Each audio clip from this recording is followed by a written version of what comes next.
Os Contos de Beedle, o Bardo, traduzidos das runas originais por Hermione Granger, de J.K. Rowling. Os Contos de Beedle, o Bardo, são 5 histórias de fadas diferentes entre si. Cada uma delas é dotada de um caráter mágico próprio e proporcionarão a seu turno prazer, riso e a emoção do perigo mortal. Trouxas e bruxos vão apreciar os comentários de autoria do professor Alvo Dumbledore, nos quais ele reflete sobre a moral ilustrada pelos contos e dá breves notícias sobre a vida em Hogwarts. Um volume singularmente mágico, ilustrado pela autora J.K. Rowling e que ficará guardado na lembrança por muitos anos. Um percentual da venda deste livro será doado ao Children's High Level Group. O Children's High Level Group faz campanhas para promover os direitos das crianças e melhorar a vida de jovens em condições precárias. Introdução. Os Contos de Beedle, o Bardo, é uma coletânea de histórias populares para jovens bruxos e bruxas, contadas há séculos à hora de dormir. Daí serem o Caldeirão Saltitante e a Fonte da Sorte, tão conhecidas de muitos alunos de Hogwarts, quanto a Gata Borralheira e a Bela Adormecida das crianças trouxas, não mágicas. As histórias de Beedle se assemelham aos nossos contos de fadas, sob muitos aspectos. Por exemplo, a virtude é normalmente premiada e o vício castigado. Apresentam, porém, uma diferença evidente. Nos contos de fadas trouxas, é comum a magia estar na raiz dos problemas do herói ou da heroína. A bruxa malvada envenenou a maçã, ou fez a princesa mergulhar em um sono de 100 anos, ou transformou o príncipe em uma fera horrenda. Nos contos de Beedle, o Bardo, ao contrário, encontramos heróis e heroínas que, embora capazes de realizar mágicas, descobrem que lhes é quase tão difícil resolver seus problemas quanto o é para nós, trouxas. As histórias de Beedle ajudaram gerações de pais bruxos a explicar este doloroso fato da vida aos seus filhinhos. A magia tanto causa dificuldades quanto as resolve. Outra notável diferença entre estas fábulas e suas correspondentes trouxas é que as bruxas de Beedle são muito mais ativas quando se trata de partir em busca da fortuna do que as heroínas dos nossos contos de fadas. Asha, Alteda, Amata e Babbitt, a coelha, são mulheres que tomam o destino em suas próprias mãos, em vez de tirar um longo cochilo ou esperar que alguém lhes devolva o sapatinho perdido. A exceção à regra, a donzela sem nome de O Coração Peludo do Mago age de modo semelhante ao de uma princesa de conto de fadas, mas o conto não termina com o habitual e viveram felizes para sempre. Beedle, o Bardo, viveu no século XV e grande parte de sua vida permanece envolta em mistério. Sabemos que nasceu em Yorkshire e a única xilogravura que chegou até nós mostra que ele usava uma barba excepcionalmente luxuriante. Se suas histórias refletem com fidelidade suas opiniões, ele inclusive gostava de trouxas e os considerava mais ignorantes do que malévolos, desconfiava da magia negra e acreditava que os piores excessos da bruxidade decorriam de suas características demasiado humanas de crueldade, apatia ou arrogante desperdício dos próprios talentos. Os heróis e heroínas que saem vitoriosos em suas histórias não são os que têm a magia mais poderosa, mas os que demonstram maior bondade, bom senso e inventividade. Um bruxo dos tempos modernos que defendeu ideias muito semelhantes foi, naturalmente, o professor Alvo Percival Wulfrico Brian Dumbledore. Ordem de Merlin, primeira classe, diretor da Escola de Magia e Bruxaria de Hogwarts, chefe supremo da Confederação Internacional de Bruxos e bruxo-presidente da Suprema Corte dos Bruxos. Apesar das coincidências nos pontos de vista, foi uma surpresa descobrir uma coleção de notas sobre os contos de Beedle, o Bardo, entre os muitos documentos que Dumbledore legou em testamento aos arquivos de Hogwarts. Se tais notas foram escritas para seu próprio prazer ou para futura publicação, jamais saberemos. Recebemos, contudo, a gentil permissão da professora Minerva McGonagall, hoje diretora de Hogwarts, para incluí-las com uma novíssima tradução dos contos feita por Hermione Granger. Esperamos que as impressões do professor Dumbledore, que incluem comentários sobre a história bruxa, reminiscências pessoais e informações reveladoras sobre elementos-chave de cada história, possam contribuir para que uma nova geração de leitores bruxos e trouxas aprecie os contos de Beedle, o Bardo. Todos os que conheceram o professor Dumbledore pessoalmente creem que ele teria tido o máximo prazer em apoiar este projeto, uma vez que os royalties serão doados ao Children's High Level Group, uma organização cujo objetivo é beneficiar crianças que precisam desesperadamente ser ouvidas. Parece-me justo acrescentar uma pequena observação aos comentários do professor Dumbledore. Até onde foi possível determinar, as notas foram escritas uns 18 meses antes dos trágicos acontecimentos que se desenrolaram no alto da torre da astronomia de Hogwarts. Aqueles que estão familiarizados com a história da Guerra Bruxa mais recente, todos que leram os 7 volumes da vida de Harry Potter, por exemplo, terão percebido que o professor Dumbledore revela um pouco menos do que sabe, ou suspeita, sobre a última história deste livro. A razão de possíveis omissões talvez resida na afirmação que fez Dumbledore, há alguns anos, a respeito da verdade, para o seu aluno mais famoso. Abre aspas. É uma coisa bela e terrível e, portanto, deve ser tratada com grande cautela. Fecha aspas.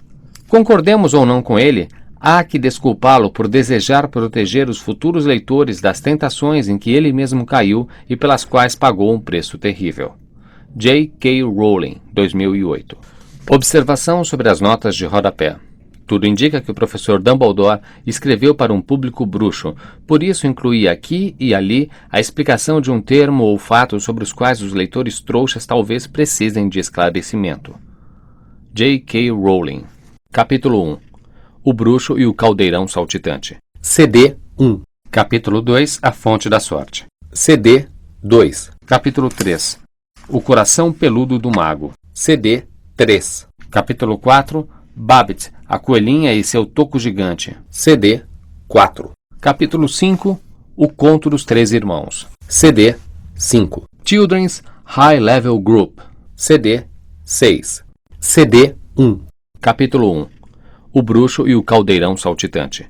Era uma vez um velho bruxo muito bondoso que usava a magia com generosidade e sabedoria para beneficiar seus vizinhos. Em vez de revelar a verdadeira fonte do seu poder, ele fingia que suas poções, amuletos e antídotos saíam prontos de um pequeno caldeirão, a que ele chamava de sua panelinha da sorte. De muitos quilômetros ao redor, as pessoas vinham lhe trazer seus problemas, e o bruxo, prazerosamente, dava uma mexida na panelinha e resolvia tudo. Esse bruxo muito querido viveu até uma idade avançada e, ao morrer, deixou todos os seus bens para o único filho. O rapaz, porém, tinha uma natureza bem diferente da do bom pai. Na sua opinião, quem não sabia fazer mágicas não valia nada, e ele muitas vezes discordara do hábito que o pai tinha de ajudar os vizinhos com sua magia. Quando o velho morreu, o jovem encontrou escondido no fundo da velha panela um embrulhinho com o seu nome. Abriu-o na expectativa de ver ouro, mas, em lugar disso, encontrou uma pantufa grossa e macia, pequena demais para ele e sem par. Dentro dela, um pedaço de pergaminho trazia a seguinte frase: afetuosamente, meu filho, na esperança de que você jamais precise usá-la. O filho amaldiçoou a caduquice do pai e atirou a pantufa no caldeirão, decidindo que passaria a usá-lo como lixeira. Naquela mesma noite, uma camponesa bateu à porta da casa. Minha neta apareceu com uma infestação de verrugas, meu senhor. O seu pai costumava preparar um cataplasma especial naquela panela velha. Fora daqui! Exclamou o filho. Que me importam as verrugas da sua pirralha? E bateu a porta na cara da velha. Na mesma hora, ele ouviu clangores e rumores que vinham da cozinha. O bruxo acendeu sua varinha e abriu a porta. E ali, para seu espanto, viu que brotara um pé de latão na velha panela do pai. E o objeto pulava no meio da cozinha fazendo uma zoada assustadora no piso de pedra. O bruxo se aproximou admirado, mas recuou ligeiro quando viu que a superfície da panela estava inteiramente coberta de verrugas. Objeto nojento! Exclamou ele, e, com feitiços, tentou primeiro fazer desaparecer o caldeirão, depois limpá-lo e, por fim, expulsá-lo de casa. Nenhum dos feitiços, porém, fez efeito, e ele não pôde impedir o caldeirão de segui-lo saltitante para fora da cozinha, e depois subir com ele para o quarto, alternando batidas surdas e estridentes a cada degrau da escada de madeira. O bruxo não conseguiu dormir a noite toda por causa das batidas da velha panela verrugosa ao lado de sua cama. E, na manhã seguinte, a panela insistiu em acompanhá-lo aos saltos à mesa do café da manhã. Plém, plém, plém, fazia o pé de latão. E o bruxo ainda nem começara o seu mingau de aveia quando ouviu outra batida na porta. Havia um velho parado na soleira. É a minha velha jumenta, meu senhor, explicou ele. Perdeu-se ou foi roubada, e sem ela não posso levar os meus produtos ao mercado e minha família passará fome hoje à noite. Com fome estou eu agora, bradou o bruxo, e bateu a porta na cara do velho. Plém, plém, plém, fez o caldeirão no chão com aquele seu único pé de latão. Mas agora o estrépito se misturava aos urros de um jumento e aos gemidos humanos de fome que vinham de suas profundezas. Pare, silêncio! Guinchou o bruxo, mas todos os seus poderes mágicos não conseguiram calar a panela verrugosa que o seguiu saltitando o dia todo, zurrando e gemendo e clangorando aonde quer que ele fosse ou o que quer que fizesse. Naquela noite, ouviu-se uma terceira batida na porta, e ali na soleira estava parada uma jovem mulher soluçando como se o seu coração fosse partir de dor. "O meu filhinho está gravemente doente", disse ela. "Por favor, pode nos ajudar? Seu pai me disse para vir se tivesse algum pro..." Mas o bruxo bateu a porta na cara da jovem, e agora a panela atormentadora se encheu até a borda de água salgada e derramou lágrimas por todo o chão enquanto pulava, zurrava, gemia e fazia brotar ainda mais lágrimas. Embora pelo resto da semana nenhum outro aldeão tivesse vindo à cabana do bruxo buscar ajuda, a panela o manteve informado dos seus muitos males. Em poucos dias, ela não estava apenas zurrando, gemendo, transbordando, pulando e brotando verrugas, mas também engasgando e tendo ânsias de vômito, chorando como um bebê, ganindo feito um cão e cuspindo queijo estragado, leite azedo e uma praga de lesmas vorazes. O bruxo não conseguia dormir nem correr com a panela ao seu lado, mas ela se recusava a sumir dali e ele não podia silenciar nem forçar o caldeirão a parar. Por fim, não aguentou mais. "Tragam-me todos os seus problemas, todas as suas preocupações e todas as suas tristezas", gritou, fugindo noite adentro, com a panela perseguindo-o aos saltos pela estrada que levava à aldeia. "Venham, deixem que eu cure vocês, recupere vocês e console vocês. Tenho a panela do meu pai e vou remediar tudo." E com a detestável panela ainda a persegui-lo, saltitante, ele correu pela rua principal lançando feitiços para todos os lados. Dentro de uma casa, as verrugas da garotinha desapareceram enquanto ela dormia. A jumenta perdida foi trazida de um urzal distante e suavemente deixada em seu estábulo. O bebê doente foi umedecido com dítamo e acordou bom e rosado. Em todas as casas em que havia doença e tristeza, o bruxo fez o melhor que pôde e gradualmente a panela ao seu lado parou de gemer e ter ânsias de vômito e sossegou, reluzente e limpa. "E então, panela?" perguntou o bruxo trêmulo quando o sol começou a despontar. A panela arrotou o pé de pantufa que ele havia jogado em seu fundo e permitiu que o bruxo o calçasse em seu pé de latão.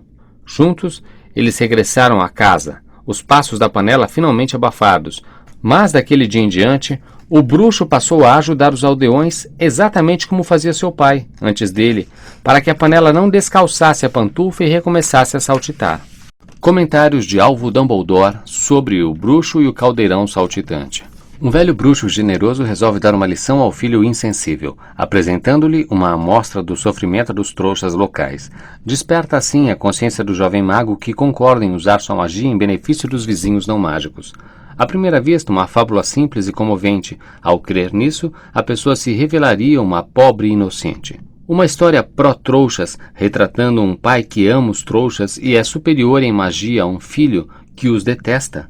É no mínimo surpreendente que qualquer cópia da versão original desse conto tenha sobrevivido às chamas a que frequentemente foi lançada. Biddle estava fora de sintonia com seu tempo ao pregar uma mensagem de amor fraternal aos trouxas. No início do século XV, a perseguição de bruxos se intensificava por toda a Europa. Muitos na comunidade mágica achavam, com toda razão, que se oferecer para lançar um feitiço no porco doente do vizinho trouxa equivalia a se oferecer para buscar lenha para sua pira. Nota de rodapé. É verdade que os bruxos e bruxas legítimos tinham razoável experiência em escapar da fogueira, do cepo e da forca. Ver meus comentários sobre Lisette de Lapin nas notas sobre Babbitt, a coelha, e seu toco gargalhante. Contudo, ocorreram de fato numerosas mortes. Sir Nicholas de Mince Porpington envira um bruxo na corte real e na morte o fantasma da torre da Grifinória. Teve sua varinha confiscada antes de ser trancado em uma masmorra, e assim ficou impedido de usar magia para fugir à sua execução. E as famílias bruxas eram particularmente sujeitas a perder membros mais jovens, cuja inabilidade para controlar seus poderes mágicos os tornava conspícuos e vulneráveis aos caçadores de bruxos. Fim da nota. Abre aspas. Que os trouxas se arranjem sozinhos. Fecha aspas. bradavam os bruxos ao mesmo tempo em que se afastavam cada vez mais dos seus irmãos não mágicos, um movimento que culminou no Código Internacional de Sigilo em Magia, em 1689, data em que eles entraram por livre e espontânea vontade na clandestinidade. Contudo, sendo as crianças como são, o grotesco caldeirão saltitante cativou sua imaginação. A solução foi eliminar a moral pró-trouxa, mas preservar o caldeirão verruguento. E, já na metade do século XVI, uma nova versão do conto circulava amplamente entre as famílias bruxas. Na história revista, o caldeirão saltitante protege um inocente bruxo dos seus vizinhos armados de archotes, afugentando-os de sua cabana, capturando-os e engolindo-os inteiros. No final da história, quando a panela já consumiu a maioria dos vizinhos, o bruxo obtém dos poucos aldeões que restaram a promessa de que o deixarão praticar sua magia em paz. Em troca, ele instrui a panela a devolver as vítimas que são devidamente arrotadas de suas profundezas, ligeiramente estropiadas. Até hoje, algumas crianças bruxas ouvem apenas esta versão revista contada por seus pais, em geral antitrouxas, e a original, se e quando a leem, é uma grande surpresa. Conforme sugeri anteriormente, no entanto, o sentimento pró-trouxa não foi a única razão pela qual o bruxo e o caldeirão saltitante atraiu indignação. À medida que a caça aos bruxos se encarniçava, as famílias bruxas começaram a levar vidas duplas, usando feitiços de ocultação para proteger a si mesmas. Por volta do século XVII, qualquer bruxo, homem ou mulher que confraternizasse com trouxas, se tornava suspeito e até marginalizado em sua própria comunidade. Entre os muitos insultos lançados contra os pró-trouxas, os sugestivos epítetos de chafurdeiro, lambibosta e baba-ralé datam desse período. Havia a acusação de praticarem uma magia ineficaz ou inferior. Bruxos influentes da época, como Bruto Malfoy, editor de Feitiçaria Aguerrida, um período anti-trouxa, perpetuou o estereótipo de que um bruxo amante de trouxas era tão mágico quanto um bruxo abortado. Nota de rodapé. O bruxo abortado ou aborto é o filho de pais bruxos que não possui poderes mágicos. Tal ocorrência é rara. Os bruxos e bruxas filhos de pais trouxas são muito mais comuns. Fim da nota. Em 1675, Bruto escreveu: "Isto podemos afirmar com segurança. Qualquer bruxo que demonstre apreciar a sociedade dos trouxas tem uma fraca inteligência e uma mágica tão débil e digna de pena que ele só pode se sentir superior quando se cerca de porqueiros trouxas." Nada é um sinal mais infalível de mágica ineficaz do que a fraqueza para conviver com não mágicos. Este preconceito foi gradualmente se extinguindo em face da avassaladora evidência de que alguns dos bruxos mais brilhantes do mundo foram, para usar o termo comum, amantes dos trouxas. Nota de rodapé, eu mesmo me incluo nessa lista. Fim da nota. A objeção final a O Bruxo e o Caldeirão Saltitante ainda hoje permanece viva em certos setores.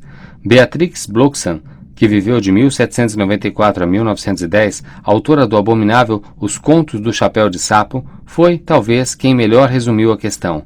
A senhora Bloxam acreditava que os contos de Beadle, o bardo, prejudicavam as crianças por sua mórbida preocupação com assuntos horrendos como a morte, a doença, o derramamento de sangue, magia perversa, personagens perniciosos e efusões e erupções corporais dos tipos mais repugnantes. A senhora Bloxam reuniu uma coleção de histórias antigas, inclusive várias de Beadle, e reescreveu-as de acordo com os seus ideais que, em suas palavras, incutiam nas mentes puras dos nossos anjinhos saudáveis pensamentos de felicidade, mantinham o seu doce repouso livre de sonhos maus e protegiam a preciosa flor de sua inocência. Lemos no parágrafo final da pura e valiosa reescritura de O Bruxo e o Caldeirão Saltitante.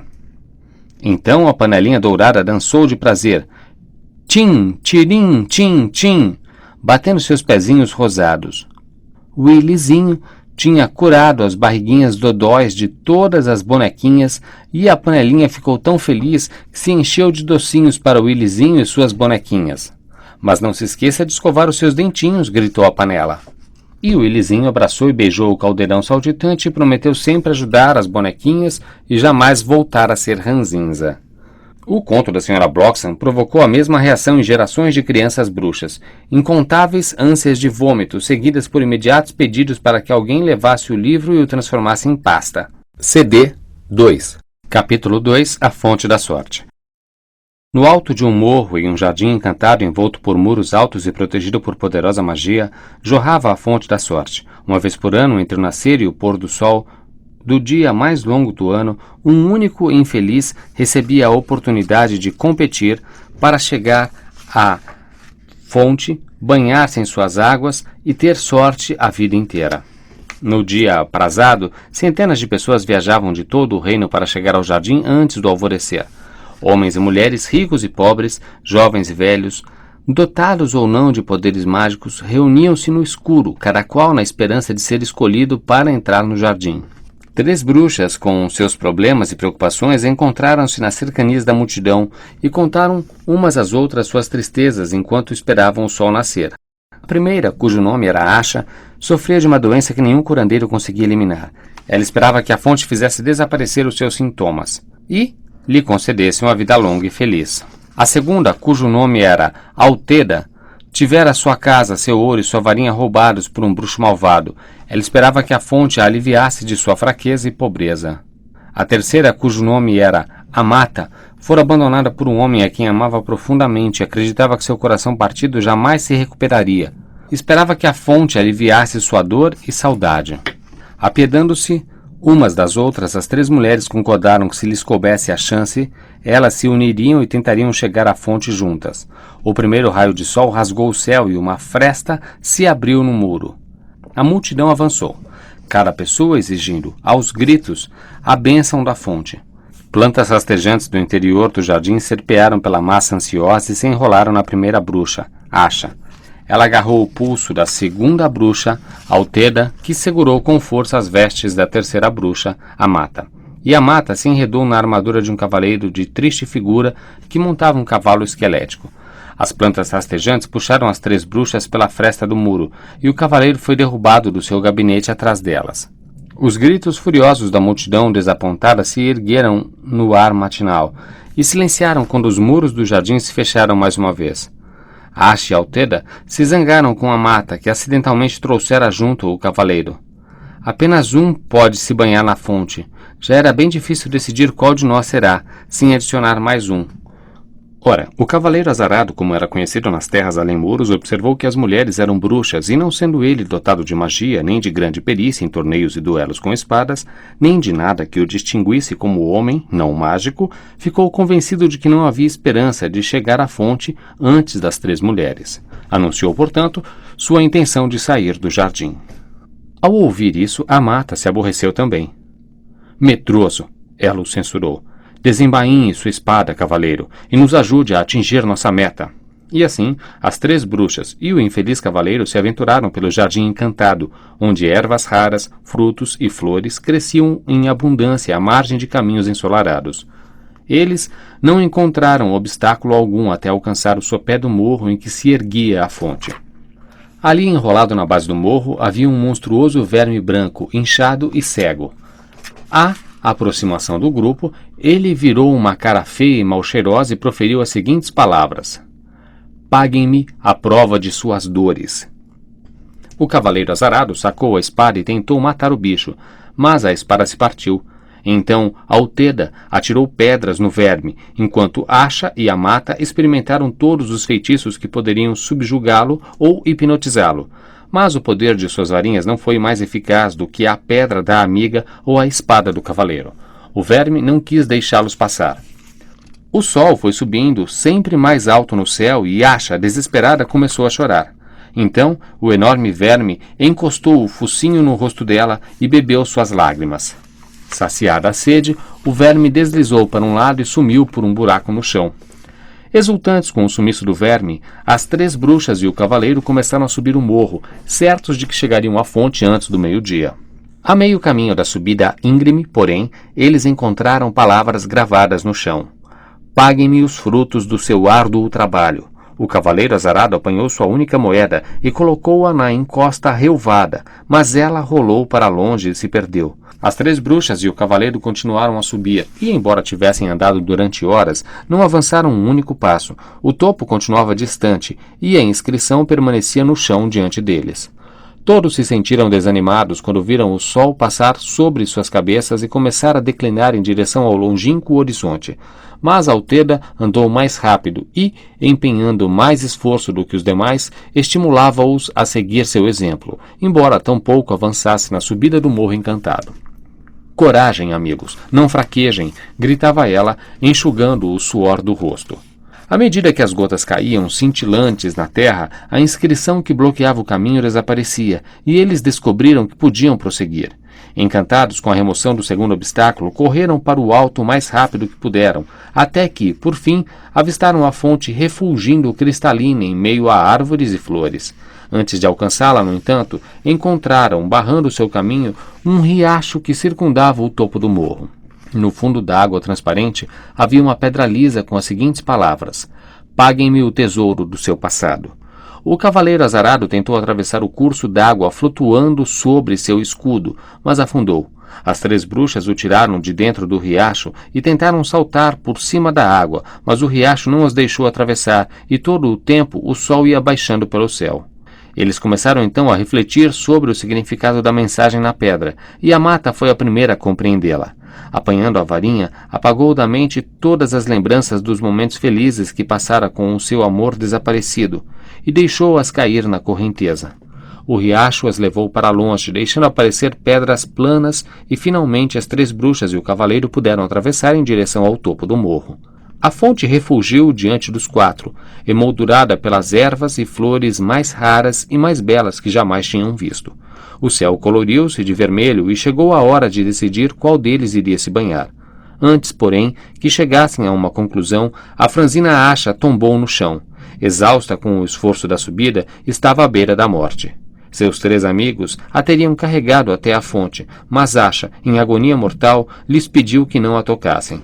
Então Altheda se apressou a colher as ervas que julgou mais úteis, misturou-as na cabaça de água do cavaleiro azarado e levou a poção à boca de Asha. Na mesma hora, Asha conseguiu se pôr de pé. Além disso, todos os sintomas de sua terrível enfermidade tinham desaparecido. "Estou curada!" exclamou ela. "Não preciso da fonte. Deixem Altheda se banhar." Altheda, porém, estava ocupada colhendo mais ervas em seu avental. "Se fui capaz de curar essa doença, posso ganhar muito ouro. Deixem a Mata se banhar." O cavaleiro azarado se inclinou e, com um gesto, indicou a fonte, a Mata, mas ela sacudiu a cabeça. O riacho tinha lavado todos os seus desapontamentos de amor, e ela percebia agora que o antigo amado fora insensível e infiel, e que era uma grande felicidade ter se livrado dele. "Bom cavaleiro, o senhor deve se banhar em recompensa por toda a sua nobreza", disse ela ao cavaleiro azarado. Então ele avançou a armadura tinindo aos últimos raios do sol poente e se banhou na fonte da sorte, admirado por ter sido escolhido entre centenas de outros e atordoado com a sua inacreditável fortuna. Quando o sol se pôs no horizonte, o cavaleiro azarado se ergueu das águas, sentindo-se glorioso com o seu triunfo, e se atirou, ainda vestindo a armadura enferrujada, aos pés de Amata, a mulher mais bondosa e bela que já contemplara. Alvoroçado com o sucesso, pediu sua mão e seu coração, e Amata, não menos feliz, percebeu que encontrara um homem que merecia os 2. As 3 bruxas e o cavaleiro desceram o morro juntos, de braços dados, e os 4 levaram vidas longas e venturosas, sem jamais saber nem suspeitar que as águas da fonte não possuíam encanto algum. Comentários de Alvo Dumbledore sobre a Fonte da Sorte. A Fonte da Sorte é um eterno favorito, tanto assim que foi tema da única tentativa de introduzir uma pantomima de Natal nos festejos de Hogwarts. O nosso mestre de herbologia à época, o professor Herbert Beery, nota de rodapé. O professor Beery mais tarde deixou Hogwarts para ensinar na Abad, Academia Bruxa de Arte Dramática, onde confessou-me certa vez ter forte aversão por encenar essa história, por acreditá-la azarada. Fim da nota. Um entusiástico aficionado do teatro amador propôs uma adaptação dessa muito apreciada história infantil como uma surpresa especial de Natal para colegas e alunos.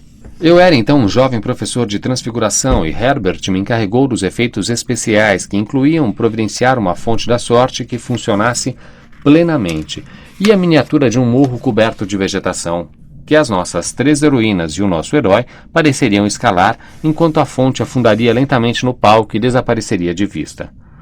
Creio poder afirmar, sem vaidade, que tanto a minha fonte quanto o meu morro desempenharam satisfatoriamente os papéis que lhes cabiam. O mesmo não se pode dizer, no entanto, do restante do elenco. Esquecendo por instantes as acrobacias do gigantesco verme arranjado pelo nosso professor de trato das criaturas mágicas, Silvano Kettleburn, o elemento humano se mostrou desastroso para o espetáculo. O professor Beery, em sua função de diretor, esteve perigosamente desatento à complexidade de emoções que fervilham sob o seu próprio nariz. Mal sabia ele que os alunos que protagonizavam a Mata e o Cavaleiro Azarado tinham sido namorados até uma hora antes de subir a cortina do palco, momento em que o Cavaleiro Azarado transferiu suas afeições para a Asha. Basta dizer que os nossos aspirantes à sorte nunca chegaram ao alto do morro. A cortina nem bem subida quando o verme do professor Kettleburn, que hoje sabemos ter sido um cinzal engurgitado por um feitiço. Nota de rodapé. Veja Animais Fantásticos e Onde Habitam, para uma descrição conclusiva deste curioso bicho. Jamais devia ser intencionalmente introduzido em um salão com painéis de madeira, nem receber um feitiço de engurgitamento. Fim da nota. O cinzal, engurgitado por um feitiço, explodiu em uma chuva de faíscas e poeira, enchendo o salão principal de fumaça e fragmentos do cenário. Enquanto os enormes ovos incandescentes que o bicho pusera ao pé do meu morro incendiavam as tábuas do soalho. A Mata e Asha se hostilizavam e duelavam com tanta ferocidade que o professor Beery foi apanhado no fogo cruzado e o corpo docente precisou evacuar o salão, pois as labaredas que então devastavam o palco ameaçavam engolfar o auditório. O espetáculo da noite terminou com uma ala hospitalar lotada. Passaram-se muitos meses até o salão principal perder o cheiro acre de fumaça de madeira, e outros tantos para a cabeça do professor Beery retomar as proporções normais e o professor Kettleburn deixar de lecionar sob observação. Nota de rodapé.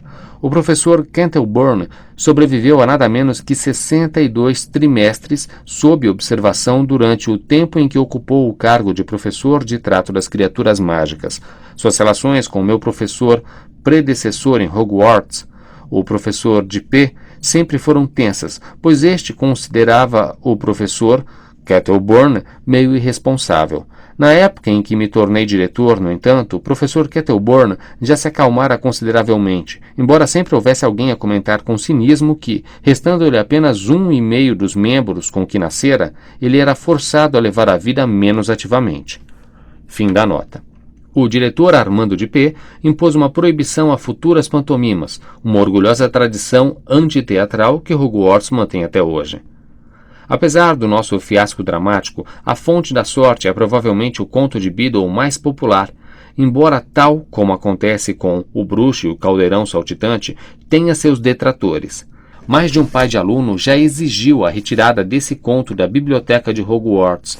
Inclusive, por coincidência, um descendente de Bruto Malfoy e antigo membro da diretoria de Hogwarts, o Sr. Lúcio Malfoy, o conselheiro, apresentou por escrito sua exigência de que a história fosse proibida. Qualquer obra de ficção ou não ficção que retrate a miscigenação de bruxos e trouxas deve ser banida das estantes de Hogwarts. Não quero que o meu filho seja influenciado a macular a pureza de sua linhagem lendo histórias que promovam casamentos entre bruxos e trouxas. A minha recusa em retirar o livro da biblioteca foi apoiada pela maioria dos membros do conselho diretor de Hogwarts. Em resposta, escreveu o Sr. Malfoy explicando a minha decisão. As famílias de sangue supostamente puro mantêm a sua alegada pureza excluindo os trouxas ou filhos de trouxas de suas árvores genealógicas, deserdando-os ou mentindo sobre sua pureza. Tentam então impingir aos demais a sua hipocrisia, pedindo a exclusão de obras que abordem as verdades que eles negam. Não há um único bruxo ou bruxa no mundo cujo sangue não tenha se misturado ao de trouxas. E, assim sendo, devo considerar ilógica e imoral a remoção de obras que tratem do assunto do acervo de conhecimentos dos nossos alunos. Nota de rodapé. Minha resposta motivou várias outras cartas do Sr. Malfoy, mas como continham principalmente comentários afrontosos sobre a minha sanidade, meus pais e higiene, sua relevância para este comentário é remota. Esta troca de correspondência marcou o início da longa campanha do Sr. Malfoy para que me removessem do cargo de diretor de Hogwarts, e da minha para que o removessem do cargo de comensal da morte favorito de Lord Voldemort. CD 3. Capítulo 3. O Coração Peludo do Mago. Era uma vez um jovem mago rico, bonito e talentoso que observou que seus amigos agiam como tolos quando se apaixonavam, se enfeitando, andando aos saltos e corridinhas, perdendo o apetite e a dignidade. O jovem mago resolveu jamais se deixar dominar por tal fraqueza e recorreu às artes das trevas para garantir sua imunidade. Sem saber do seu segredo, a família do mago achava graça de vê-lo tão distante e frio. Tudo mudará, vaticinavam eles, quando uma donzela atrair seu interesse. O jovem mago, porém, permanecia impassível, embora muita donzela se sentisse intrigada por seu ar altivo e recorresse às artes mais sutis para agradá-lo. Nenhuma conseguia tocar seu coração. Ele se vangloriava de sua indiferença e da sagacidade que a produzira. O frescor da juventude foi dissipando-se e os jovens da mesma idade e posição que o mago começaram a casar e a ter filhos. O coração deles deve ser apenas uma casca, desdenhava ele mentalmente, observando o ridículo comportamento dos jovens pais ao seu redor, ressecada pelas exigências desses pirralhos chorões. E mais uma vez ele se felicitou pela sabedoria da opção que fizera no primeiro momento. No devido tempo, os pais do mago, já idosos, faleceram. O filho não lamentou a morte deles. Ao contrário, considerou-se abençoado por terem desaparecido. Agora ele reinava sozinho em seu castelo. Depois de transferir o seu maior tesouro para a masmorra mais profunda, ele se entregou a uma vida desregrada e farta, na qual seu conforto era o único objetivo dos inúmeros criados. O mago estava convencido de que devia ser alvo da imensa inveja de todos que contemplavam sua solidão esplêndida e despreocupada. Feroz, portanto, foi sua raiva e desgosto quando um dia ouviu 2 dos lacaios discutindo a sua pessoa. O primeiro criado manifestou pena do mago, que com tanto poder e riqueza continuava sem alguém que o amasse. Seu colega, entretanto, desdenhou, perguntando por que um homem com tanto ouro e dono de tão esplêndido castelo não fora capaz de atrair uma esposa. Tal conversa desferiu um terrível golpe no orgulho do mago que os ouvia. Ele decidiu imediatamente escolher uma esposa, e uma que fosse superior a todas as existentes. Possuiria uma beleza assombrosa e provocaria inveja e desejo em todo homem que a contemplasse. Descenderia de uma linhagem mágica para que seus filhos herdassem excepcionais dons de magia, e seria a dona de uma fortuna no mínimo igual à dele, para garantir sua confortável existência apesar do acréscimo de pessoas e despesas. Encontrar tal mulher talvez levasse 50 anos, mas aconteceu que no dia seguinte à sua decisão, chegou à vizinhança em visita a parentes uma donzela que correspondia a todos os seus desejos. Era uma bruxa de prodigioso talento e dona de grande riqueza. Sua beleza era tanta que mexia com o coração de todos os homens que a contemplavam, isto é, todos exceto um. O coração do mago não sentiu absolutamente nada. Contudo, a moça era o prêmio que ele buscava, e assim sendo começou a cortejá-la. Todos que notaram a mudança no comportamento do mago ficaram surpresos e disseram à donzela que ela tivera êxito, onde uma centena de outras havia fracassado. A jovem, por sua vez, sentiu ao mesmo tempo fascínio e repulsa pelas atenções do mago. Ela pressentiu a frieza que havia sob o calor de suas lisonjas, pois jamais conhecera um homem tão estranho e distante. Seus parentes, contudo, consideraram essa união extremamente desejável e, muito interessados em promovê-la, aceitaram o convite do mago para um grande banquete em homenagem à donzela. A mesa carregada com peças de ouro e prata continha os mais finos vinhos e as comidas mais suntuosas. Menestréis dedilhavam alaúdes de cordas sedosas e cantavam um amor que o seu senhor jamais sentira. A donzela sentou-se em um trono ao lado do mago, que lhe falava suavemente, empregando palavras de carinho que roubara dos poetas, sem a mínima ideia do seu real significado.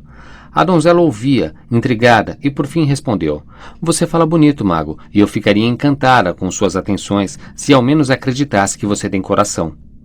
O mago sorriu e lhe respondeu que, quanto a isso, ela não precisava temer. Pediu-lhe que o acompanhasse e, conduzindo-o para fora do salão, desceu a masmorra trancada à chave, onde guardava o seu maior tesouro. Ali, em uma caixa de cristal encantada, encontrava-se o coração pulsante do mago. Há muito tempo desligado dos olhos, ouvidos e dedos, o coração jamais se deixara cativar pela beleza, ou por uma voz musical, ou pelo tato de uma pele sedosa. A donzela ficou aterrorizada ao vê-lo, pois o coração encolhera e se cobrira de longos pelos negros. "Ah, o que você fez!" lamentou ela. "Reponha o coração no lugar a que lhe pertence. Eu lhe imploro." Ao perceber que isto era necessário para agradá-la, o mago apanhou a varinha, destrancou a caixa de cristal, abriu o próprio peito e repôs o coração peludo na cavidade vazia que outrora ocupara. "Agora você está curado e conhecerá o verdadeiro amor." exclamou a donzela e abraçou-o. O toque dos macios braços alvos da donzela, o som de sua respiração no ouvido dele, o aroma dos seus cabelos dourados, tudo isto penetrou como uma lança o seu coração recém-despertado, mas o órgão se corrompera durante o longo exílio. Cego e selvagem na escuridão a que fora condenado, seus apetites tinham se tornado vorazes e perversos. Os convidados ao banquete notaram a ausência do anfitrião e da donzela. A princípio despreocupados, começaram, porém, a se sentir ansiosos à medida que as horas passavam e por fim decidiram revistar o castelo. Acabaram encontrando a masmorra, onde uma cena aterrorizante os aguardava. A donzela jazia morta no chão, de peito aberto, e, ao seu lado, ajoelhava-se o mago enlouquecido, segurando em uma das mãos ensanguentada um grande e reluzente coração que ele lambia e acariciava, jurando trocá-lo pelo seu. Na outra mão ele empunhava a varinha, tentando induzir o coração murcho e peludo a sair do próprio peito. O coração, porém, era mais forte do que ele e se recusou a renunciar ao controle dos seus sentidos, ou a retornar à urna em que estivera trancado por tanto tempo.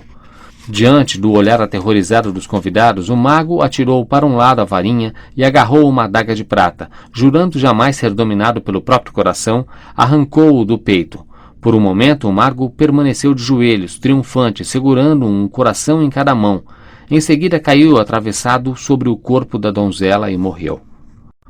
Comentários de Alvo Dumbledore sobre o coração peludo do mago. Vimos anteriormente que os 2 primeiros contos de Beedle atraíram críticas por seus temas de generosidade, tolerância e amor. O coração peludo do mago, no entanto, não parece ter sofrido alterações nem muitas críticas nas centenas de anos que transcorreram desde que foi escrito. A história, quando afinal ali nas runas originais, era quase exatamente igual à que minha mãe me contara. Dito isto, o coração peludo do mago é de longe a mais horripilante das dádivas de Beedle, e muitos pais não a compartilham com os filhos até achar que eles têm idade suficiente para não ter pesadelos. Nota de rodapé. Segundo registrou em seu próprio diário, Beatrix Bloxham jamais se recuperou do abalo de ter ouvido a tia contar essa história às suas primas mais velhas. Por acaso a minha orelhinha encostou no buraco da fechadura? Só posso imaginar que devo ter ficado paralisada de horror, uma vez que ouvi involuntariamente a repulsiva história, sem falar nos detalhes chocantes do caso muitíssimo imoral do meu tio Nobby, a megera local e um saco de bulbos saltadores. O choque quase me matou. Passei uma semana de cama tão profundamente traumatizada que desenvolvi o hábito de andar durante o sono e toda a noite espreitar a mesma fechadura, até que meu querido pai, zelando pelo meu bem, pôs um feitiço adesivo na minha porta na hora de dormir. Aparentemente, Beatrix não conseguiu uma maneira de adequar o coração peludo do mago aos ouvidos sensíveis das crianças, pois jamais o reescreveu para Os Contos do Chapéu de Sapo. Fim da nota. Como explicar então a sobrevivência desse conto macabro? Eu argumentaria que o coração peludo do mago sobreviveu intacto através dos séculos porque fala às profundezas sombrias do nosso ser, aborda uma das tentações maiores e menos admissíveis em magia, a busca da invulnerabilidade. Naturalmente, tal busca é nada mais, nada menos que uma vã fantasia. Nenhum homem ou mulher, vivos, mágicos ou não, jamais escapou de alguma forma de lesão, seja física, seja mental ou emocional. Ferir-se é tão humano quanto respirar. Apesar disso, nós bruxos parecemos particularmente favoráveis à ideia de que podemos dobrar a natureza da existência à nossa vontade. O jovem mago desta história, por exemplo, conclui que a paixão afeta adversamente o seu conforto e segurança. Nota de rodapé. O termo mago usado para se referir ao protagonista desse conto é muito antigo. Embora seja intercambiável com o bruxo, designou originalmente aquele que aprendeu as artes marciais e duelísticas próprias da magia. Era também um título concedido a bruxos que tivessem realizado feitos de bravura, tal como os trouxas são por vezes nomeados mago. Beedle indica que ele já era conhecido por sua especial perícia em magia ofensiva. Em nossos dias, mago é usado de 2 maneiras, na descrição de um bruxo de aparência excepcionalmente feroz ou como um título indicativo de extraordinário talento ou realização. Assim, Dumbledore, um mago, é bruxo presidente da Suprema Corte dos Bruxos. J.K. Rowling. Fim da nota. Ele vê o amor como uma humilhação, uma fraqueza, um desperdício dos recursos materiais e emocionais de uma pessoa. Naturalmente, o comércio secular de poções de amor comprova que o nosso mago ficcional não está sozinho quando busca controlar o curso imprevisível do amor. A pesquisa para encontrar uma verdadeira poção do amor tem continuado até os nossos dias. Mas tal elixir ainda não foi criado e eminentes preparadores de poções duvidam que isto seja possível. Nota de rodapé. Hector Dagenworth Granger, fundador da muito extraordinária Sociedade dos Preparadores de Poções, explica: violentas paixonites podem ser induzidas por um competente preparador de poções, mas até hoje ninguém conseguiu criar o vínculo verdadeiramente incondicional, eterno, irrompível, o único que pode ser chamado de amor. Fim da nota. O herói desse conto, no entanto, não está sequer interessado em um simulacro de amor que ele possa criar ou destruir a seu bel prazer. Quer permanecer imune àquilo que ele considera uma espécie de fraqueza e, portanto, executa um feitiço das trevas que não seria possível fora de um livro de histórias. Guarda as 7 chaves do seu coração.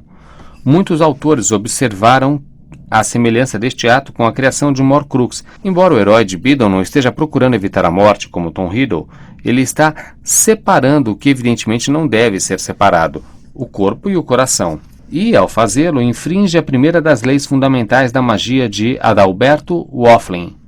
Somente interfira com os mistérios mais profundos, a origem da vida, a essência do eu, se estiver preparado para enfrentar as consequências mais extremas e perigosas.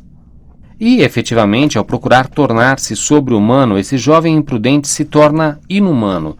O coração que ele guardou escondido lentamente murcha e cria pelos, simbolizando sua própria descida à animalidade. Finalmente, o bruxo é reduzido a um violento animal que arrebata o que quer à força e morre na inútil tentativa de recuperar aquilo que então estava sempre fora do seu alcance, um coração humano. Embora um tanto antiquada, a expressão inglesa ter um coração peludo foi incorporada à linguagem cotidiana para descrever um bruxo ou bruxa frio ou insensível. Honória, minha tia solteirona, sempre alegou que desmancharam um noivado com um bruxo da seção de controle do uso indevido da magia porque descobriu, em tempo, que ele possuía um coração peludo. Corria, porém, o boato de que, na realidade, ela o surpreendera acariciando libidinosamente uns toletes, o que julgou profundamente chocante. Nota de rodapé. Toletes são seres rosados semelhantes a cogumelos sedosos. É difícil entender por que alguém iria querer acariciá-los. Maiores informações em Animais Fantásticos e Onde Habitam. Fim da nota. Mais recentemente, o livro de autoajuda O Coração Peludo, um guia para bruxos que não querem se comprometer, encabeçou a lista dos mais vendidos. Nota de rodapé, não deve ser confundido com o focinho peludo, coração humano. Um relato comovente da luta de um homem contra a licantropia. CD 4. Capítulo 4. Babbit, a coelhinha e seu toco gigante. Há muitos e muitos anos, em uma terra muito distante, vivia um rei apalermado que decidiu que somente ele devia ter poderes mágicos. Assim ordenou que o chefe do seu exército formasse uma brigada de caçadores de bruxos e equipou-a com uma matilha de ferozes cães negros. Ao mesmo tempo, determinou que em cada aldeia e cidade de suas terras fosse lida a seguinte proclamação: o rei procura um instrutor de magia. Nenhum bruxo ou bruxa ousou se candidatar ao cargo, pois estavam todos escondidos da brigada de caçadores de bruxos. Entretanto, um astucioso charlatão, sem qualquer poder mágico, viu nisso uma chance de enriquecer e apresentou-se ao palácio como um bruxo de enorme perícia. O charlatão executou alguns truques simples que convenceram o rei dos seus poderes mágicos e foi imediatamente nomeado grande feiticeiro-chefe, mestre régio de magia.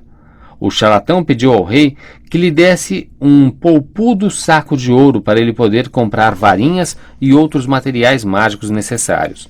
Pediu ainda vários rubis graúdos para serem usados no lançamento de feitiços curativos e pediu também uns 2 cálices de prata para guardar e maturar poções.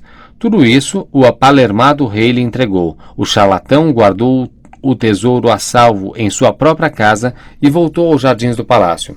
Ele não sabia, no entanto, que estava sendo observado por uma velha que vivia em um casebre na periferia dos jardins do palácio. Seu nome era Babbit, e ela era uma lavadeira que mantinha as roupas de cama e mesa do palácio macias, cheirosas e alvas. Espreitando por trás dos lençóis que secavam no varal, Babbitt viu o charlatão partir 2 galinhos de uma das árvores do rei e desaparecer no interior do palácio. O charlatão entregou um dos gravetos ao rei e lhe garantiu que era uma varinha de formidável poder. Mas somente produzirá resultados, disse o charlatão, quando o senhor se mostrar merecedor. Toda manhã o charlatão e o apalermado rei saíam aos jardins, onde agitavam suas varinhas e bradavam disparates para o céu. O charlatão tinha o cuidado de executar mais truques, de modo a manter o rei convencido da perícia do seu grande feiticeiro e do poder das varinhas que tinham-lhe custado tanto ouro. Certa manhã, quando o charlatão e o rei apalermado faziam floreios com suas varinhas, pulavam em círculos e entoavam rimas sem sentido. Uma grande gargalhada chegou aos ouvidos do rei. Babbitt, a lavadeira, apreciava o rei e o charlatão da janela de sua casinha, e gargalhava com tanto gosto que não tardou a desaparecer de vista, fraca demais para continuar de pé. Devo parecer muito indigno para fazer a velha lavadeira dar tantas risadas, disse o rei. Ele parou de pular e agitar a varinha e enrugou a testa. Estou cansado de praticar. Quando estarei pronto para realizar feitiços régios diante dos meus súditos, feiticeiro? O charlatão tentou tranquilizar seu discípulo, assegurando-lhe que logo seria capaz de feitos mágicos surpreendentes. Porém, as gargalhadas de Babbitt incomodaram o rei mais do que o charlatão imaginava. Amanhã, disse o rei, convidaremos nossa corte para assistir ao seu rei realizar mágicas. O charlatão viu que chegara a hora de apanhar seu tesouro e fugir. Ai de mim, será impossível. Esqueci-me de informar Vossa Majestade que preciso sair amanhã em uma longa viagem. Se você deixar este palácio sem a minha permissão, feiticeiro, minha brigada de caçadores de bruxos o perseguirá com os seus cães. Amanhã de manhã você me ajudará a realizar mágicas diante dos nossos lordes e damas, e se alguém rir de mim, mandarei decapitá-lo. O rei entrou enfurecido no palácio, deixando o charlatão só e amedrontado. Agora, nem toda a sua astúcia seria capaz de salvá-lo, pois não poderia fugir nem tampouco ajudar o rei com magia que nenhum dos dois conhecia. Procurando uma válvula para aliviar seu medo e raiva, o charlatão se aproximou da janela de Babbitt, a lavadeira. Espiando para dentro da casa, viu a velhinha sentada à mesa, encerando uma varinha. Em um canto às suas costas, os lençóis do rei estavam se lavando sozinhos, em uma tina de madeira.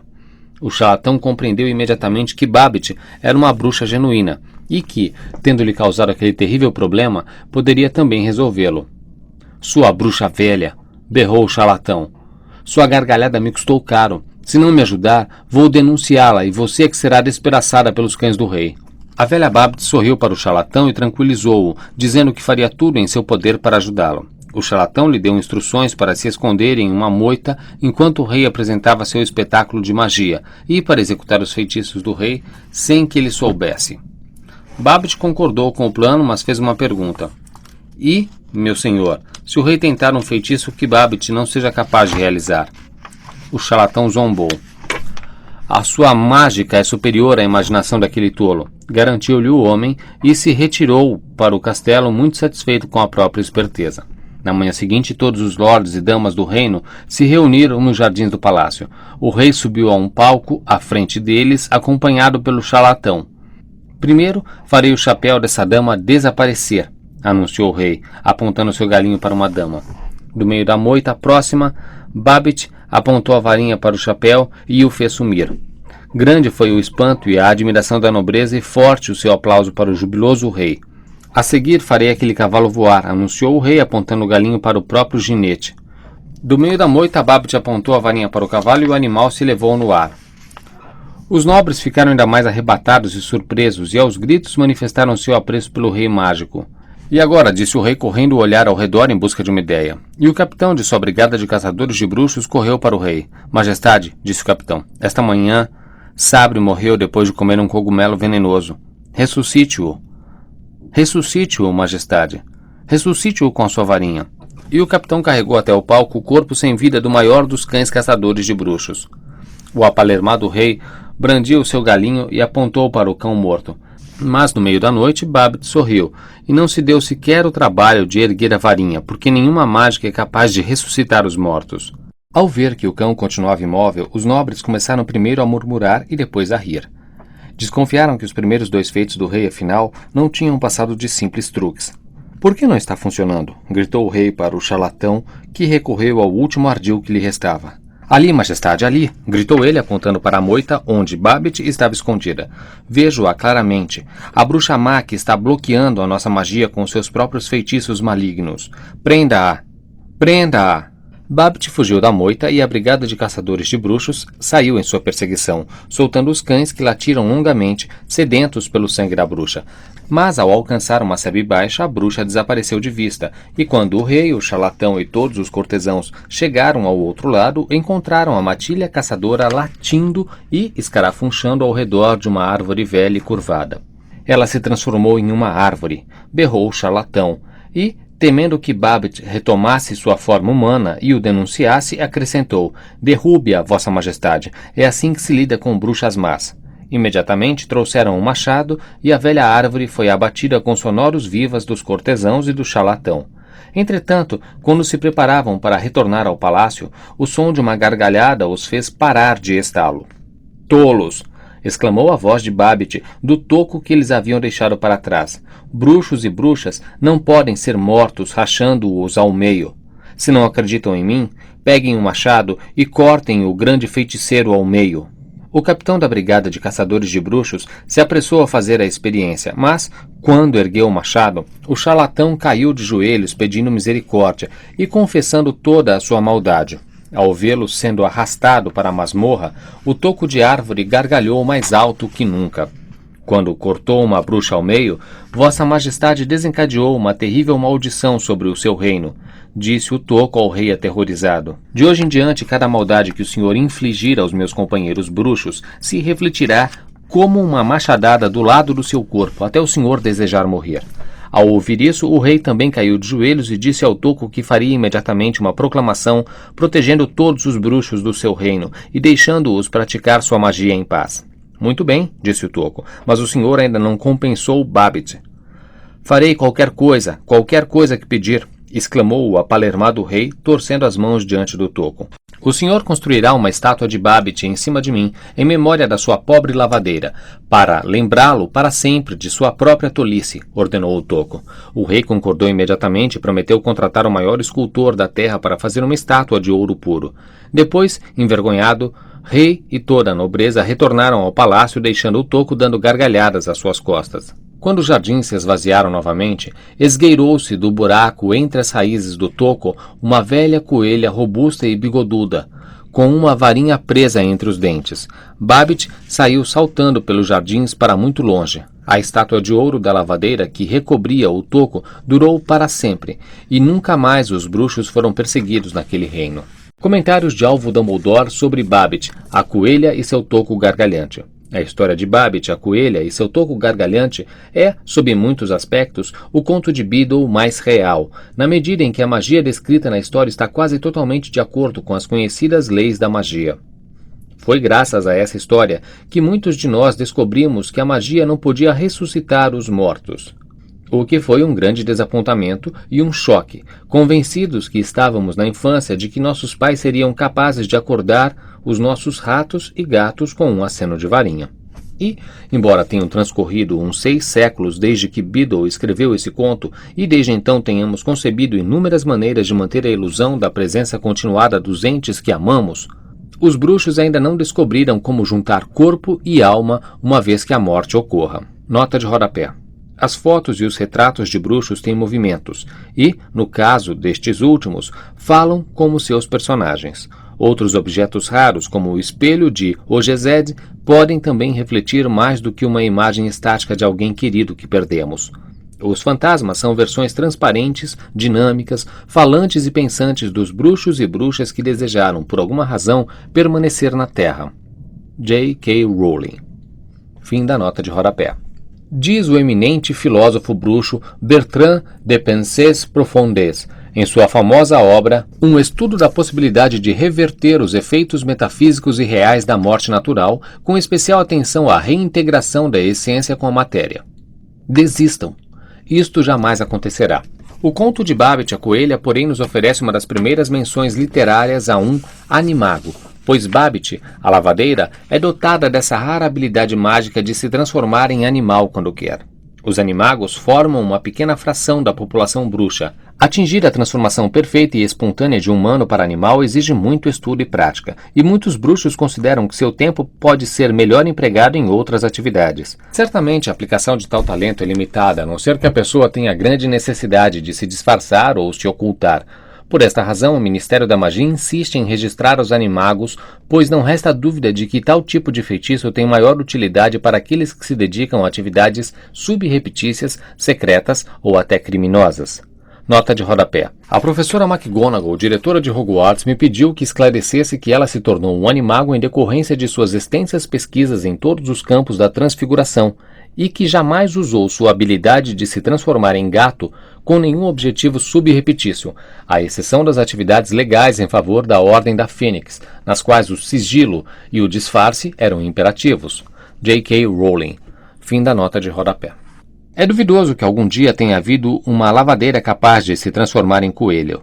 Entretanto, alguns historiadores da magia têm sugerido que Beadle criou Babbitt à feição da famosa francesa Lisette de Lapin, que foi condenada por feitiçaria em Paris em 1422. Para assombro dos seus carcereiros trouxas, que mais tarde foram julgados por ajudar a bruxa a escapar, Lisette sumiu de sua cela prisional na véspera de sua execução. Embora nunca se tenha provado que Lisette fosse um animago que conseguiu se espremer entre as grades da janela de sua cela, subsequentemente um grande coelho branco foi avistado atravessando o Canal da Mancha em um caldeirão equipado com uma vela, e um coelho semelhante tornou-se mais tarde conselheiro de confiança na corte do rei Henrique VI. Nota de rodapé. Isto pode ter contribuído para a reputação de instabilidade mental daquele rei trouxa. Fim da nota.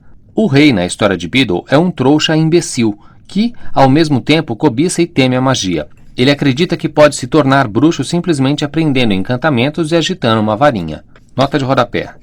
Conforme demonstraram as intensas pesquisas do Departamento de Mistérios que remontam a 1672, bruxos nascem feitos. Ainda que a habilidade fortuita de realizar mágicas ocorra em pessoas que aparentemente descendem de não-bruxos, e embora vários estudos sugiram que terá sempre havido alguém bruxo em sua árvore genealógica, trouxas não podem realizar mágicas. Ou melhor, ou pior, a que poderiam aspirar são efeitos aleatórios e não controláveis, gerados por uma varinha mágica genuína, que, sendo um instrumento supostamente canalizador de magia, retém por vezes um poder residual que pode descarregar em um dado momento. Veja também as notas sobre a tradição das varinhas em O Conto dos Três Irmãos. Fim da nota. Ignora inteiramente a verdadeira natureza da magia e dos bruxos e, portanto, engole as absurdas sugestões tanto do charlatão quanto de Babbitt. Tal atitude é típica de um determinado tipo de mente trouxa. Em sua ignorância, estão prontas a aceitar toda sorte de impossibilidades a respeito da magia, inclusive as hipóteses de que Babbitt se transforme em uma árvore, que ainda pode pensar e falar. Neste ponto, vale ainda notar que, embora Beadle use o artifício de fazer uma árvore falar para ressaltar como o rei trouxa é ignorante, ele nos pede também para acreditar que Babbitt é capaz de falar enquanto coelho. Isto poderia ser uma licença poética, mas acho mais provável que Beadle tenha ouvido falar de animagos, sem jamais ter conhecido um, porque esta é a única liberdade que ele toma em relação às leis da magia em sua história. Os animagos não retêm o poder da fala humana enquanto sob forma animal, embora conservem a capacidade humana de raciocinar.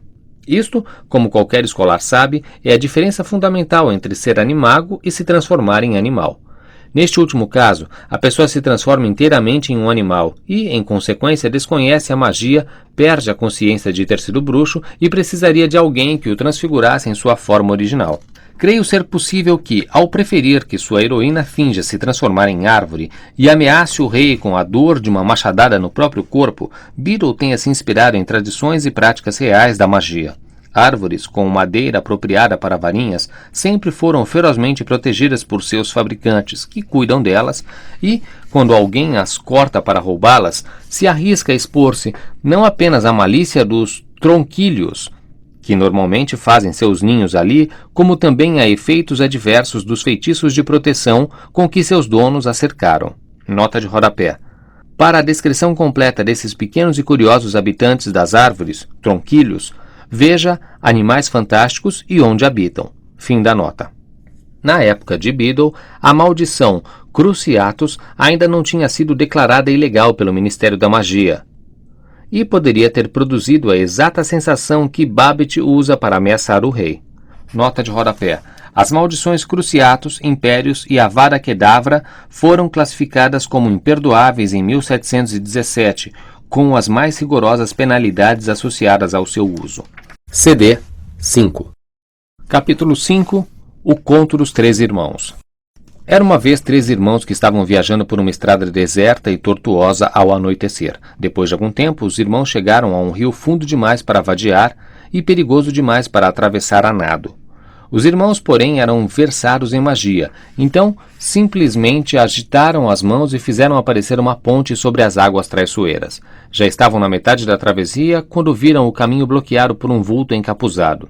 E a morte falou. Estava zangada por terem lhe roubado 3 vítimas, porque o normal era os viajantes se afogarem no rio.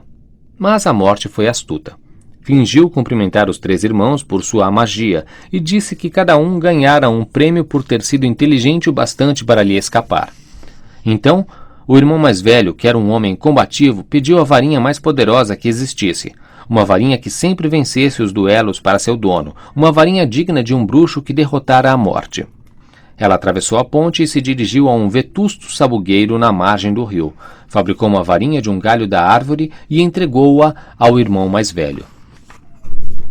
Então o segundo irmão, que era um homem arrogante, resolveu humilhar ainda mais a morte e pediu o poder de restituir a vida aos que ela levara. Então a morte apanhou uma pedra da margem do rio e entregou-a ao segundo irmão, dizendo-lhe que a pedra tinha o poder de ressuscitar os mortos.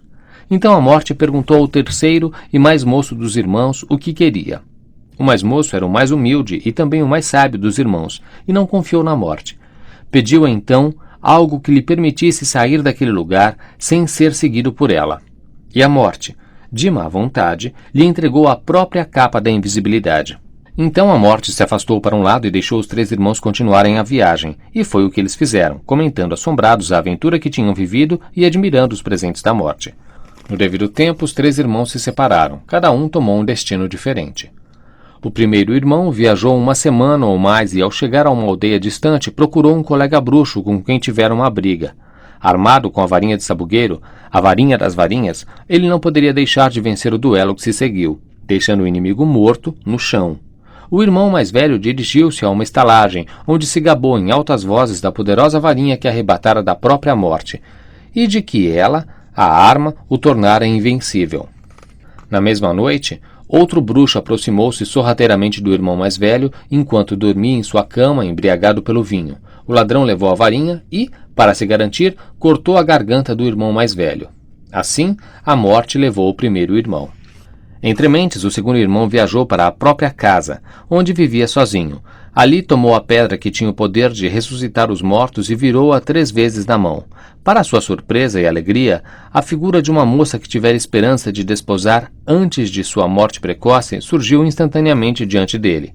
Contudo, ela estava triste e fria, como que separada dele por um véu. Embora tivesse retornado ao mundo dos mortais, seu lugar não era ali, e ela sofria. Diante disso, o segundo irmão, enlouquecido pelo desesperado desejo, matou-se para poder verdadeiramente se unir a ela. Assim, a morte levou o segundo irmão.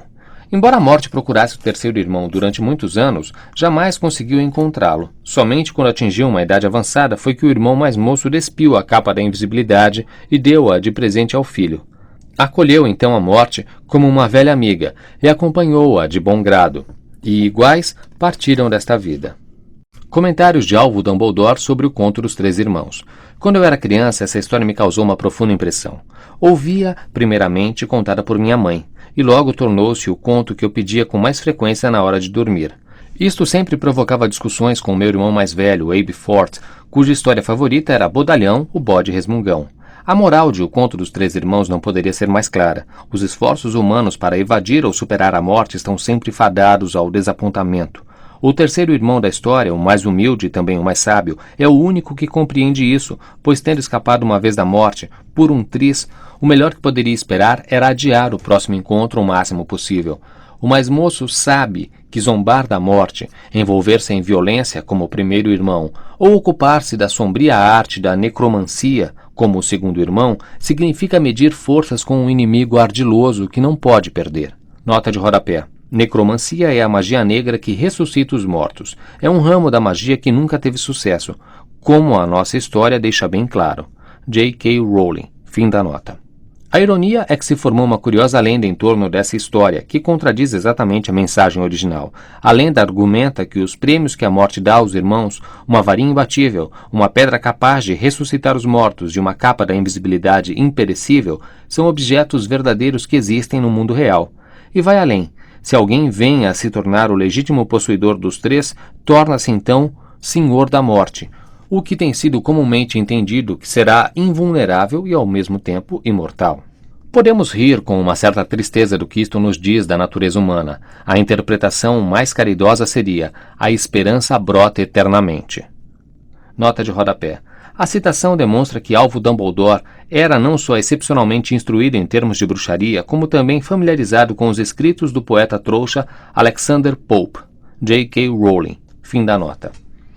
Ainda que, segundo Beadle, 2 desses 3 objetos sejam extremamente perigosos, e sua clara mensagem é que, no fim, a morte virá nos buscar, uma minoria na comunidade bruxa insiste em acreditar que Beadle estava lhes enviando uma mensagem cifrada, dizendo exatamente o inverso do que escreveu à tinta, mensagem esta que somente eles são suficientemente inteligentes para entender. Tal teoria, ou talvez desesperada esperança, e este seja o termo mais preciso, é respaldada por pouquíssimas provas reais. É verdade que a capa da invisibilidade, embora rara, existe em nosso mundo. Contudo, a história deixa claro que a capa da morte é de uma durabilidade ímpar. Nota de rodapé. As capas da invisibilidade não são, em geral, infalíveis. Podem rasgar ou se tornar opacas com a idade, ou os feitiços nela lançados podem enfraquecer ou ser anulados por feitiços de revelação. É por isso que os bruxos habitualmente recorrem, no primeiro caso, aos feitiços da desilusão para se camuflarem ou se ocultarem. Alvo Dumbledore era conhecido por sua capacidade de executar um feitiço da desilusão tão poderoso que se tornava invisível sem recorrer à capa. J.K. Rowling. Fim da nota. Durante os muitos séculos que se medeiam à época de Beadle e à nossa, ninguém jamais afirmou ter encontrado a capa da morte. A explicação dos verdadeiros crentes é a seguinte: ou os descendentes do terceiro irmão desconhecem a origem da capa, ou a conhecem e estão resolvidos a comprovar a sabedoria do seu antepassado, não alardeando esse fato. Muito naturalmente, a pedra tampouco foi encontrada. Observei anteriormente ao comentar Babbit, a coelha e seu toco gargalhante, que continuamos incapazes de ressuscitar os mortos, e temos todas as razões para supor que isto jamais acontecerá. Vis substituições foram naturalmente ensaiadas pelos bruxos das trevas, criadores dos inferi, que são apenas fantoches e não seres humanos de fato ressuscitados. Nota de rodapé. Inferi são cadáveres reanimados por magia negra. J.K. Rowling. Fim da nota. Acresce que a história de Beadle é muito explícita quanto ao fato de que o amor perdido do segundo irmão nunca ressurgiu realmente dos mortos. Foi enviado pela morte para atrair o segundo irmão às suas garras e, portanto, manteve-se fria, distante, tantalizantemente presente e ausente. Nota de rodapé. Muitos críticos acreditam que Beadle se inspirou na pedra filosofal, elemento essencial do elixir da vida que induz à imortalidade, quando criou essa pedra capaz de ressuscitar os mortos. Fim da nota. Resta-nos então a varinha, e aqui os que se obstinam em acreditar na mensagem secreta de Beadle têm pelo menos indícios históricos para fundamentar suas delirantes suposições. Seja porque gostem de se vangloriar ou intimidar seus possíveis adversários, seja porque realmente acreditam no que dizem. O fato é que os bruxos há séculos afirmam possuir uma varinha mais poderosa do que qualquer outra, até mesmo uma varinha invencível. A varinha das varinhas. Alguns chegaram ao exagero de alegar que sua varinha é feita de sabugueiro, como a que a morte supostamente fabricou.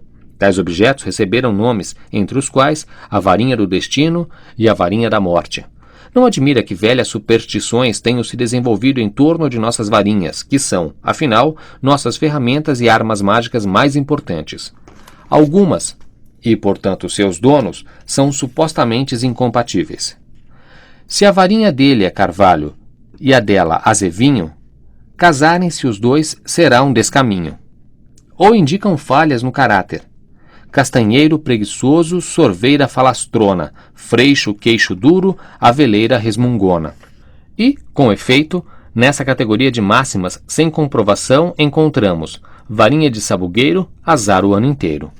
Seja porque a morte fabrica a varinha ficcional com sabugueiro na história de Beadle, seja porque os bruxos sedentos de poder ou violentos têm persistentemente afirmado que suas varinhas são feitas de sabugueiro, esta madeira não goza da preferência dos fabricantes de varinhas. A primeira alusão bem documentada a uma varinha de sabugueiro dotada de poderes particularmente fortes e perigosos foi aquela que pertenceu a Emerico, cognominado O Mau, um bruxo de vida curta, mas excepcionalmente agressivo, que aterrorizou o sul da Inglaterra no início da Idade Média.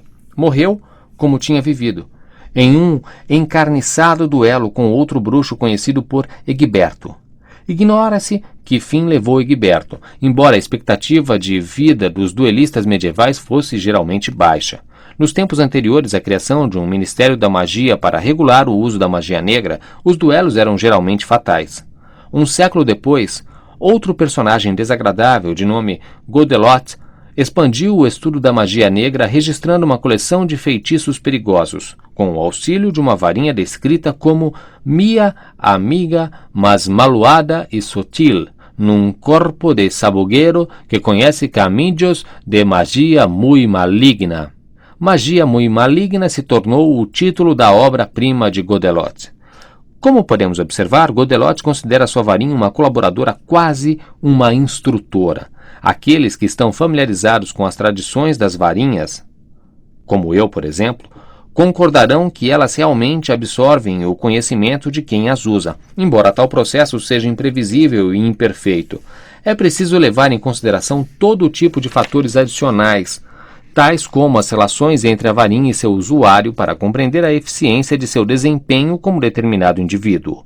Ainda assim, é provável que uma varinha hipotética que tenha passado pelas mãos de muitos bruxos das trevas teria, no mínimo, uma marcada afinidade pelos tipos de magias mais perigosos que há. A maioria dos bruxos prefere uma varinha que os tenha escolhido a qualquer outra de segunda mão, precisamente porque esta última terá adquirido hábitos do seu antigo dono, que podem não ser compatíveis com o estilo de magia do novo dono. A prática comum de enterrar ou queimar a varinha com o seu dono quando ele morre também contribui para impedir que uma varinha aprenda com numerosos mestres. Os que acreditam na varinha de sabugueiro, no entanto, sustentam que, dada a maneira com que ela sempre transferiu sua lealdade entre donos, o próximo superando o anterior, em geral matando-o, a varinha de sabugueiro nunca foi destruída nem enterrada, antes sobreviveu para acumular sabedoria, força e poder muito além do normal. Sabe-se que Godelot pereceu em seu próprio porão, onde foi trancafiado pelo filho demente, Harry Ward.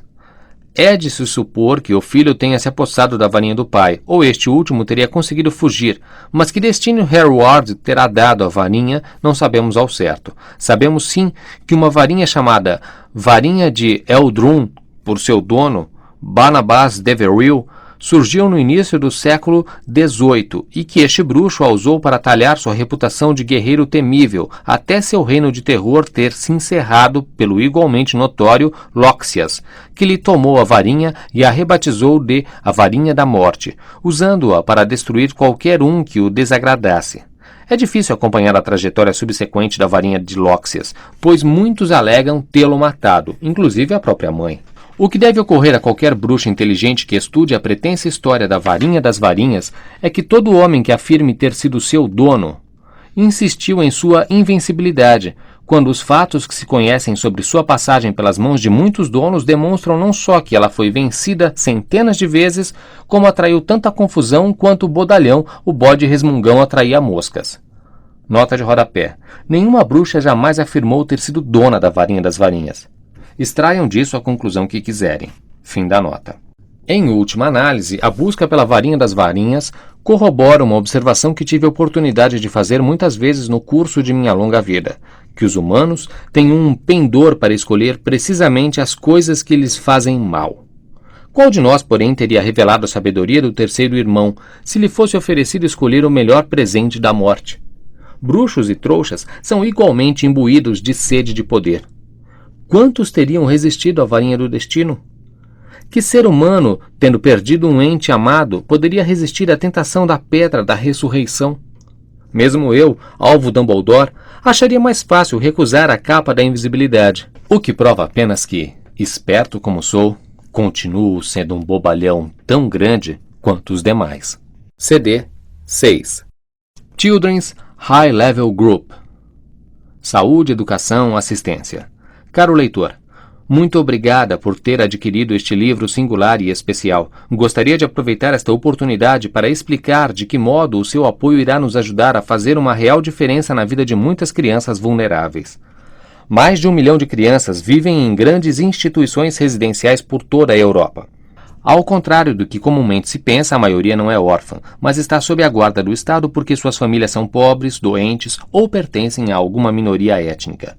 Muitas dessas crianças têm deficiências físicas e psíquicas, mas é frequente permanecerem sem atendimento em termos de saúde ou educação. Em alguns casos, não recebem os cuidados mais básicos, como alimentação adequada em qualidade ou quantidade. Quase sempre são privadas de contato e estímulo humano ou emocional. Para mudar a vida de crianças que vivem em instituições ou marginalizadas e tentar assegurar que nenhuma geração futura passe pelo mesmo sofrimento, J.K. Rowling e eu criamos em 2005 a organização beneficente Children's High Level Group, CHLG. Queríamos que essas crianças abandonadas tivessem uma voz para que suas histórias fossem ouvidas. O Children's High Level Group tem por objetivo encerrar o uso de grandes instituições e promover caminhos que permitam às crianças viverem em família, a própria, a adotiva ou pais adotivos nacionais ou em casas para pequenos grupos.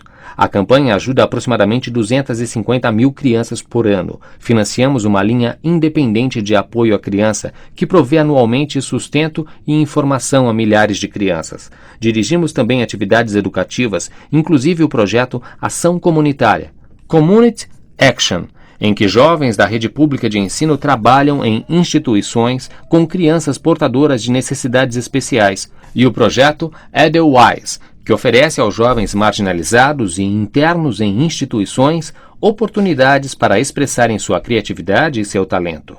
Na Romênia, o CHLG criou um Conselho Nacional para representar os direitos das crianças que lhes permite falar sobre suas próprias experiências. Mas a nossa capacidade de ajudar não tem como ir além.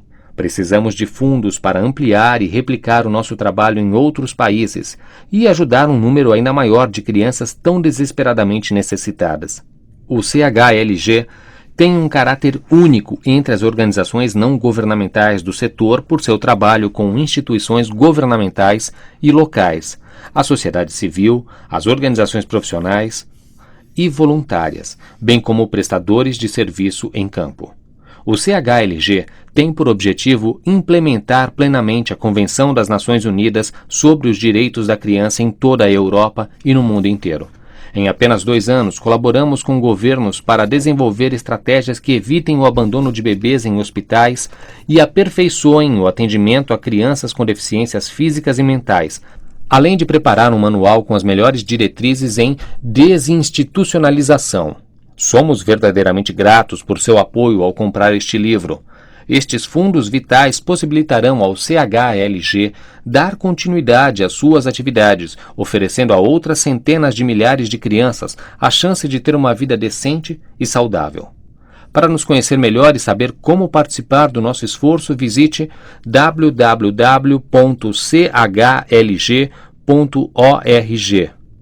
Muito obrigada. Baronesa Nicholson of Winterbourne, membro do Parlamento Europeu, co-presidente do Children's High Level Group.